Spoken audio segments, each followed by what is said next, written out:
Set your house in perfect order before you criticize the world. The theme on this of this whole entire book thus far that I'm loving is taking responsibility and taking ownership. The concept of thinking you're better than somebody, I really like this. Him being like, bro, go look at your own bullshit before you start pointing out everybody else's, because it's a good reminder. And even if you're noticing other people's bullshit, maybe this is a good way to reframe it, to just say, okay, that's their thing. I have my things. We all have our things. I don't need to immediately write them off as a giant pile of turds. Welcome back and happy Tuesday, turkeys. How long have we known each other? We've known each other for 2 decades. I am not apologizing for who I am or what I like or the people that I love. How do I be a wife? How do I be a mom? And how do I be myself and all of that? You didn't see that coming, did you? Good morning. Good morning. Happy Tuesday. What accent? I don't either. Good. Well, in case for the viewers, this says Namaste, and Santa's doing yoga. I love that. You What pose is that? Tree pose. Okay, that's tracks. That tracks. Right. And My I have God. Grinch slippers on. Okay. It's really hard to pull them up. I saw the clump of hairs and I was confused as if that was from your floor or from the sock, but it's the Grinch fuzz on the top. Yeah, the Grinch fuzz on the top. Okay, we are in Christmas season time also. I hope everybody's having a good December, and I just want to wish everyone a happy winter solstice on the 1st. So in 4 days. That's crazy. We're so close to Christmas. Wait, does that mean winter solstice, that's the darkest of the day, and then we'll be adding light again? Yeah, I think so. That went fast. I know. Okay, I'm here for that. That's good motivation. I always thought it was in January. I must have made that up fully. Anyway, last week we said that we didn't have another chapter before the Christmas episode. It was a lie. So this is the chapter. And then next week, will be our Christmas Eve special. We'll see how special she is. And the one after that will be New Year's Eve. We're going to make it so special. So you have to come back and listen. I'm going to do the same thing I did with Halloween and talk about the pagan undertones. I almost did this in a work meeting yesterday, but I stopped myself. Probably good. I just had a side chat with somebody. Anyway. Well, let's get it going. Number 6. Chapter 6, number 6. This was a shorty boy chapter. Shorty boy for sure. When I started listening to it, well, I am listening to this on normal speed. So it was 29 minutes. So it took me no time. That is short. Yeah, I was reading and all of a sudden it was the end of the chapter. And I really liked this chapter. I could have done with some more, but okay. Don't worry. There's one coming up. I've been reading ahead. There's one coming up that's quite long. Which one is that? I don't remember. I just know it was I was like, wow. This lengthy. Is like 4 chapter 6s. All right. Rule 6, chapter 6. Set your house in perfect order before you criticize the world. The glass stone. Don't throw rocks at a glass stone or a glass house. I still didn't get it right. Okay. No. Just read your summary. Let me wake up a little bit. Okay. I will say that we were recording in the morning and I have bright red lipstick on to match my Christmas sweater, but I feel really weird having lipstick this red and this bright on this early in the morning. I like it. Woo! Okay. Chapter 6 opens with a discussion of religion, suffering, and how do we make sense of our place in the world. To quote Dr. Peterson in the start of this chapter, quote, "How can a person who is awake avoid outrage at the world?" End quote. This chapter explores the hard truth that life is hard. The world around us is cruel, and injustice can be found lurking around nearly every corner. We are reminded of the ways in which some people deal with this difficulty, and we are challenged to start small with ourselves. What is something we are doing in our everyday lives that could be better, and to start there? We could be tempted to blame God, we could be tempted to give up on humanity itself, or we could recognize that we don't have to throw up our hands and resign ourselves to misery. We can champion ourselves, make a change within our house, and if each of us were to take responsibility for ourselves and do the next right thing in our lives, the larger problems of the world would indeed begin to unravel. I like it. I love listening back to your summaries because it justifies what I've gathered from the chapter, because sometimes I do start to question. It's because, again, It doesn't ever start off like I think it's going to start off. So I'll just say that thing for sure. No. This one starts off very dark. Yeah. But the theme on this of this whole entire book thus far that I'm loving is taking responsibility and taking ownership, aka not being a victim, but understanding life is hard. So, yeah, this one, I mean, you summarized it perfectly. I don't even know what else to say right now. Thank you. Thank you. I'm It was really enjoying brilliant. We could just end the episode now. my summarizations. I think the right now the overarching theme I'm gathering is sort of the hopeful message of you don't have to be bogged down with these humongous problems because they exist in the world and we can access that information really easy nowadays. But instead of getting overwhelmed and feeling like, oh my God, there's nothing I can do, I really like the message of you can do something, and you can do something as small as clearing off your counter that's cluttered. Mm. I like the attainability of start small, and he's really talking about a grassroots way of making the world a better place, which feels a lot more accessible than, I don't know, sometimes I just sit and think about, oh my God, the bees and the trees and the ozone layer and the aliens and what's in the ocean and the garbage island that's floating in the middle of with all our trash, and plastic is everywhere and in my body. It's like, I know. it's like It's problem overwhelming. overload. It reminds me of when we talked about this previously unrelated, but now it's relating, the Dave Chappelle thing where he says, we're not supposed to have access to this much news. Like, it's too much.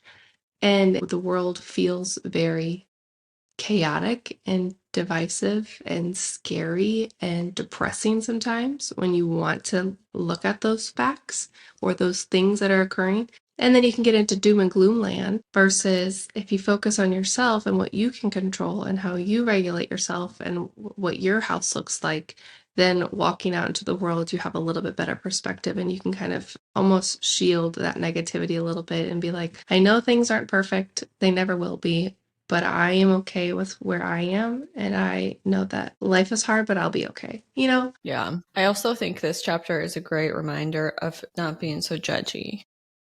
I mean, there's fun judgy. I'm probably never going to get away from some of that. And there's biologically built-in appropriate judgy to keep yourself alive, aka your gut feelings of maybe that dude at the door I shouldn't answer. But the concept of thinking you're better than somebody, I really like this. Him being like, bro, go look at your own bullshit before you start pointing out everybody else's, because it's a good reminder. And even if you're noticing other people's bullshit, maybe this is a good way to reframe it to just say, okay, that's their thing.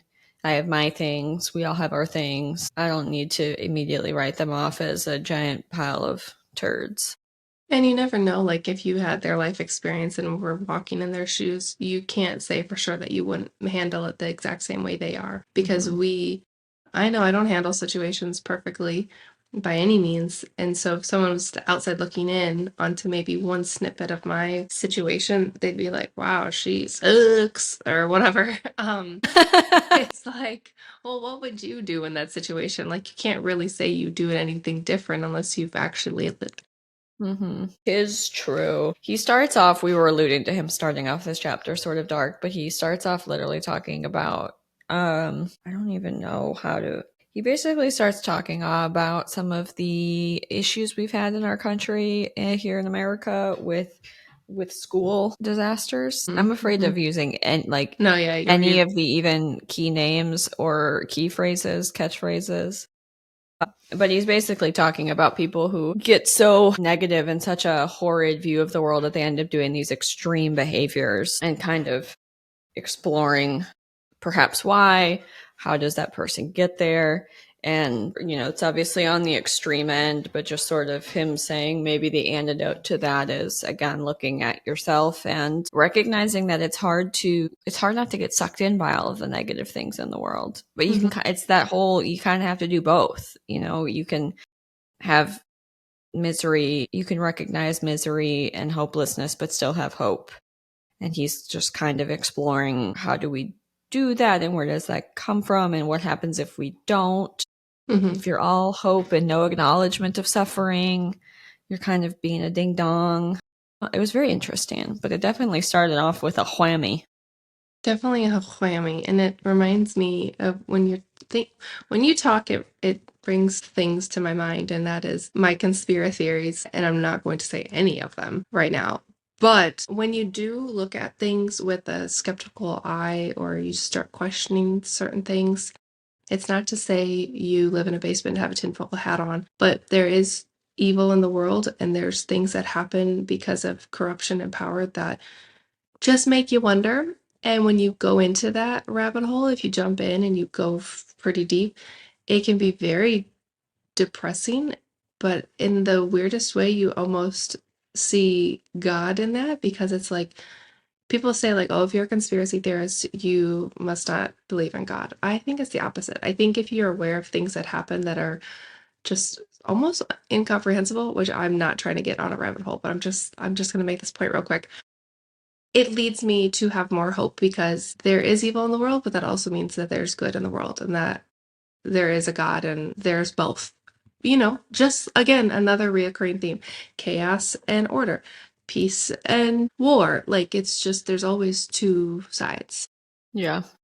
Yeah. Faux show. Sorry. I think no. I kind of enjoy his anecdote of having some type of divine connection to something larger than ourselves, and recognizing that there's divine in all of us that connects all of us, which then keeps you from dehumanizing the world around you, which I think is very important, because he does get into some historical figures who, were not ideal, and kind of explores, like, how did we get here? Anyway, okay, here we go. Well, let me just see. I did not have any qualms. Me either. A couple other notes I wrote of myself before I read his quotes were, I said, to me, this chapter embodies the constant struggle to hold two opposing forces as true. So the world can be harsh. The world can be harsh. Humans can be cruel. We can recognize and acknowledge injustice, and we can also hope for a better future, make small changes in our own lives, and have faith that humanity can continue to be better than its present state. Well, here we go. Here's my other takeaway. So to me, this chapter really speaks to the social justice warrior phenomenon. There's value in caring about causes and social justice reform, and there's merit in looking out for those who are unable to look out for themselves. But to look out for your neighbor and cast aspersions upon them while you have a host of habits that need correcting feels hypocritical and counterproductive. Giving grace for each other's faults seems much more productive in making the world a better place than pointing the finger of blame at someone else and forgetting to look at your own responsibilities.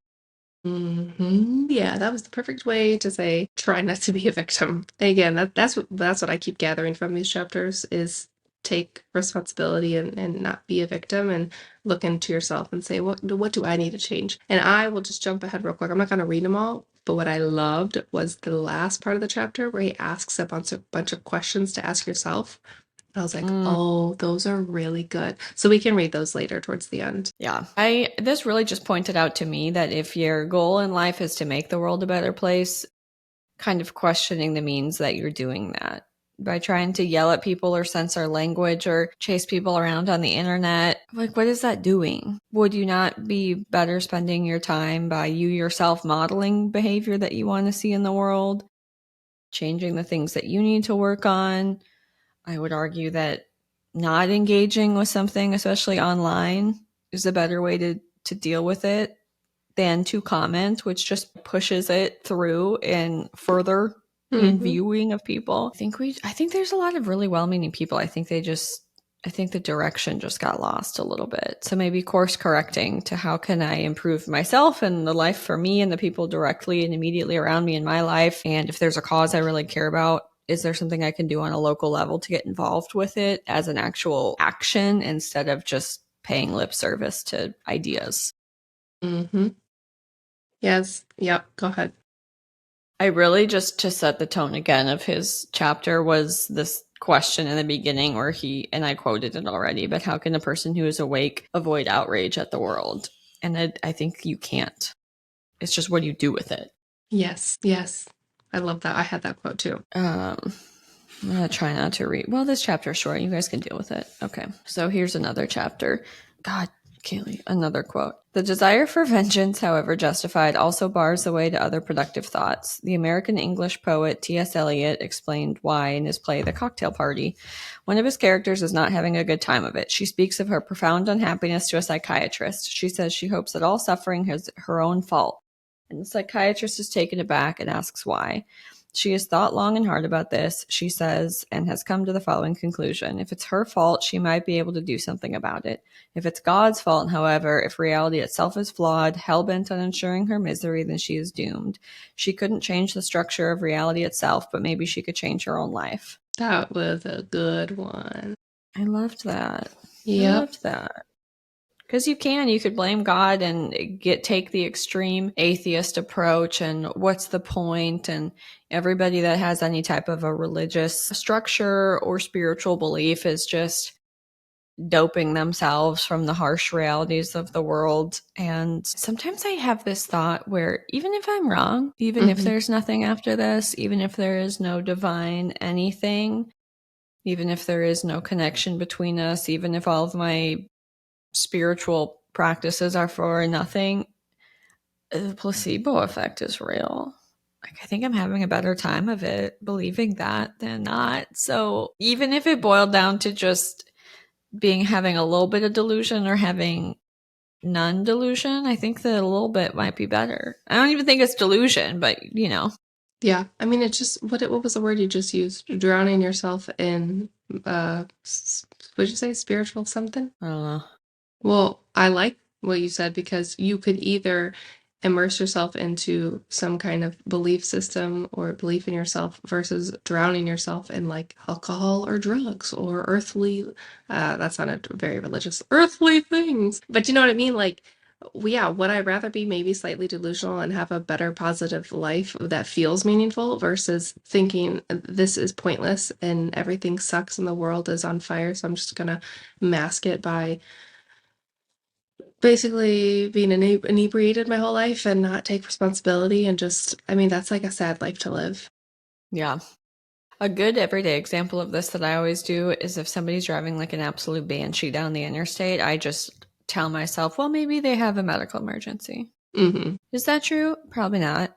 Do I have lower blood pressure if I try to talk myself into it? Yeah, so I'm just going to do that because my belief in the reality of whatever the situation is doesn't change that they're driving like a dick, but I would rather not ruin my morning over some rando's behavior. I'll also say we've talked about this before too, but it's ironic. It was in my training. What you believe and your thoughts do become your reality. And so again, it's like if you start talking in here and changing the conversation and changing the words, then it's going to become a part of your reality. So it's going to actually affect things on the outside, at least in your little sphere. Yeah, I can definitely get very, what's the point of life? Looking at all of the horrible things in the world. And this is a good reminder to be like, well, the point is that I have this life, so I can either just say, what's the point, and tumble through it mindlessly, or not plan for the future, or impulsively just do things. And I probably won't feel very good. Or I can say, I don't know what the point is, but I'm just going to do the next right thing, which is funny because that's also an adage from 12-step programs. Because, sobriety can feel like just such an absolutely overwhelming task at hand. And so they'll break it down, what's the next right thing? Do that. And then the next right thing, do that. And if you always do the next right thing, then you'll continue on your sober journey. I like that. Instead of waking up every morning thinking, how am I going to not drink, or this is too big, or anyway. Okay. Next, this is life. We build structures to live in. We build families and states and countries. We abstract the principles upon which those structures are founded and formulate systems of belief. At first, we inhabit those structures and beliefs like Adam and Eve in paradise, but success makes us complacent. We forget to pay attention. We take what we have for granted. We turn a blind eye. We fail to notice that things are changing or corruption is taking root and everything falls apart. Is that the fault of reality or God, or do things fall apart because we have not paid sufficient attention? Oh, I forgot about that one. That was a good quote. Wah, wah, wah, is right. Dang I it. almost texted you to say Adam and Eve were back. It always goes back to Adam and Eve. No, I like it. Dang, that is crazy. I mean, yes, the way he phrases things, again, it's like don't take things for granted. Like don't let money and power corrupt you, or don't even just let contentment destroy you. I don't know. I think there's a lot of facets of that, but that's a great quote. I know. Things get easy and then you start fluffing off, and then before you know it, your pants don't fit anymore. Welcome to my life. Okay. This is under the heading of clean up your life. Consider your circumstances. Start small. Have you taken full advantage of the opportunities offered to you? Are you working hard on your career or even your job, or are you letting bitterness and resentment hold you back and drag you down? Have you made peace with your brother or sister or neighbor? Are you treating your spouse and your children with dignity and respect? Do you have habits that are destroying your health and well-being? Are you truly shouldering your responsibilities? Have you said what you need to say to your friends and family members? Are there things you could do that you know you could do that you would do to make things better? Have you cleaned up your life? If the answer is no, here's something to try. Start to stop doing what you know to be wrong and start stopping today. Literally, that. Thank you for reading it that way, because I had to look this up and screenshot all of those questions you just rattled off, because that was I was alluding to earlier. I love that. That's almost like a therapy session right there with yourself. Take a walk and look at those questions. What I really, really loved about it was him. He does all this. He talks about the world is terrible. There's suffering. There's all this stuff going on. Yes. In light of that, what's right? We know Mm-hmm. what's wrong, what's right. It's almost harder to define what is right and good. You know, you can use whatever religious term you want, holy, righteous, blah, blah, blah. There's biblical texts or religious texts that might define that for you, but he's not even trying to describe or prescribe a religion or an exact set of spiritual beliefs, but he's just sort of saying across all cultures and societies and religions there are things that are good and things that are bad. Mm-hmm. They might not be that easy to define. Let's start with bad things. We can all usually agree upon them in general. Kind of what are the bumpers on the bowling lane of life? Well, I completely agree with you, and I believe right after that quote, because I had written down the start to stop doing what you know to be wrong, start stopping today. And I think if I'm remembering correctly, he goes into something like you know in your heart that one thing that you really shouldn't be doing and that you should stop, but you're not, like, you haven't acknowledged it yet, but you know in your heart that you should stop doing.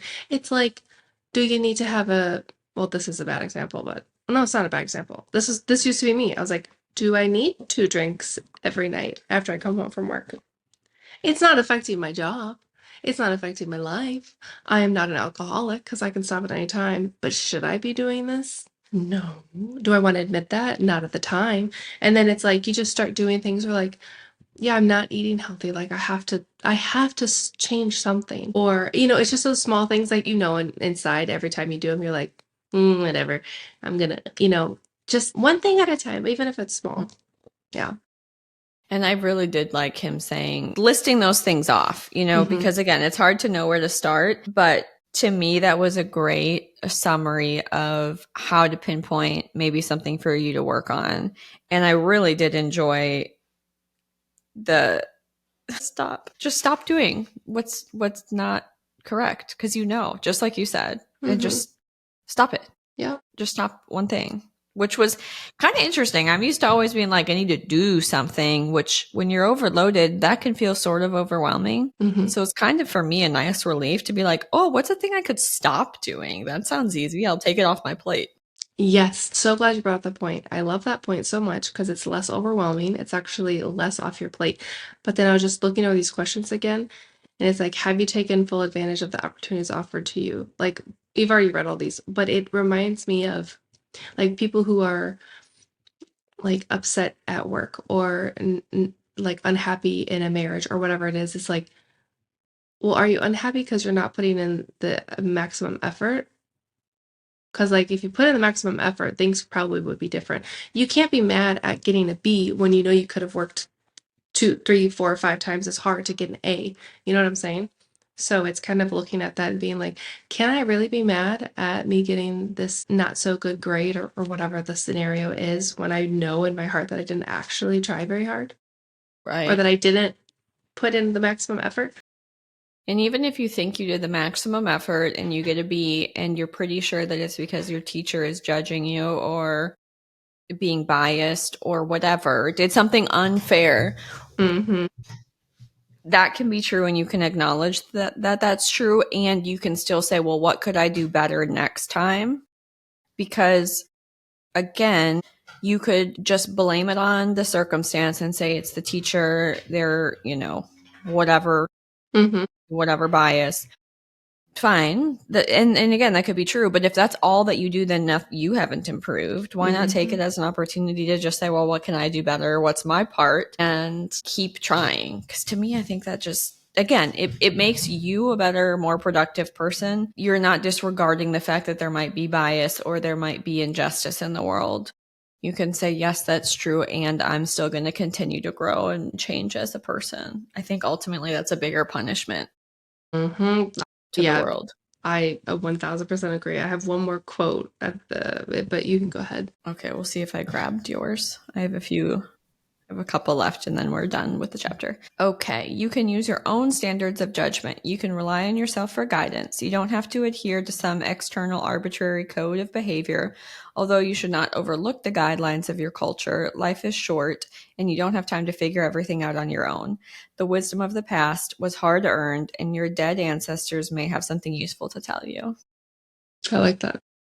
I did too. Because he pulls from Christianity a lot, which I understand because you just pull from what you know. And it's nice for me because, again, it's sort of giving me new context or new appreciation for stuff that I grew up listening to and different ways to look at them where it doesn't feel like wasted brain space. But I do like how he kind of continues to come back to, look, you don't have to pick one thing, but Mm-hmm. also, I mean, I don't know, people may have been onto something, so don't totally write them off, but take what serves you. And again, we all know what's wrong.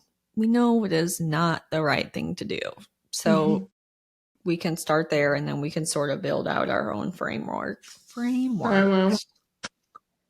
Um, Let me just read this because it comes directly after, and I underlined it because I liked it. Don't blame capitalism, the radical left, or the iniquity of your enemies. Don't reorganize the state until you have ordered your own experience. Have some humility. If you cannot bring peace to your household, how dare you try to rule a city?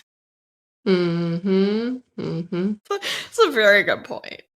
Very good point. It's like last chapter when he said something about Jesus and he goes, yeah, but that was the archetypal perfect man and you're you. Yeah. Not a great comparison. Oh my gosh. Okay, do you want me to read my last quote? Mm-hmm. Okay.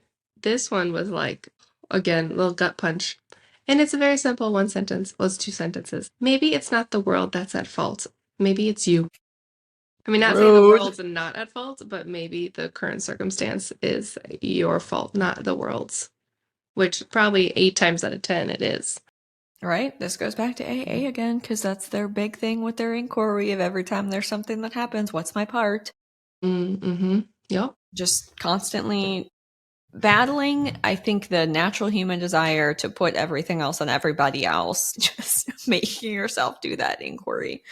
Last little beep. You will then be left with the inevitable bare tragedies of life, but they will no longer be compounded with bitterness and deceit. Yes, that's the thing. Those things still exist, but now you don't have the sludge in your soul over festering about it.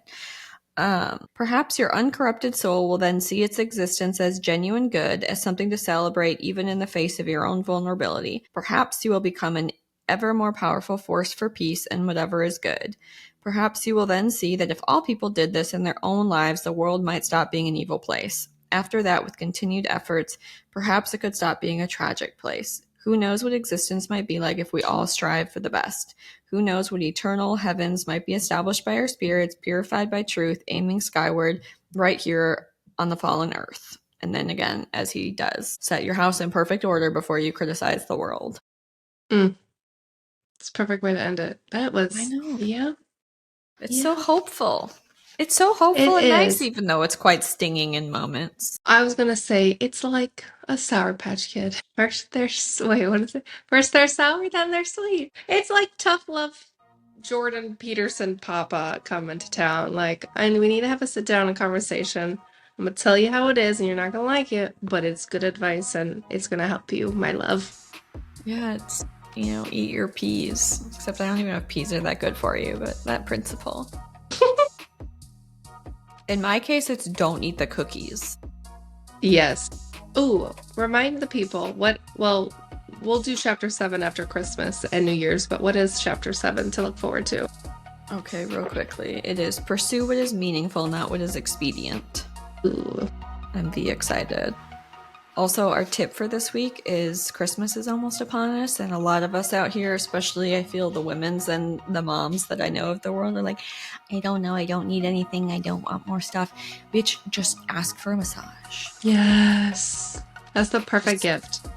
Yes, just tell people to get you a massage or a facial or a scalp something, but just perfect. I just had one the other day. It renewed my soul. So instead of getting each other stuff that we don't need that was made in a questionable factory, give the gift of supporting a small business and renewing your nervous system. Love it. And until next time, I love you. Love you. Bye.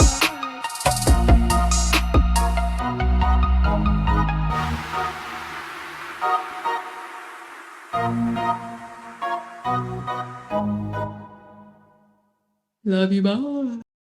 Ba-da-ba. Sleigh bells ring. Are you listening? Nope.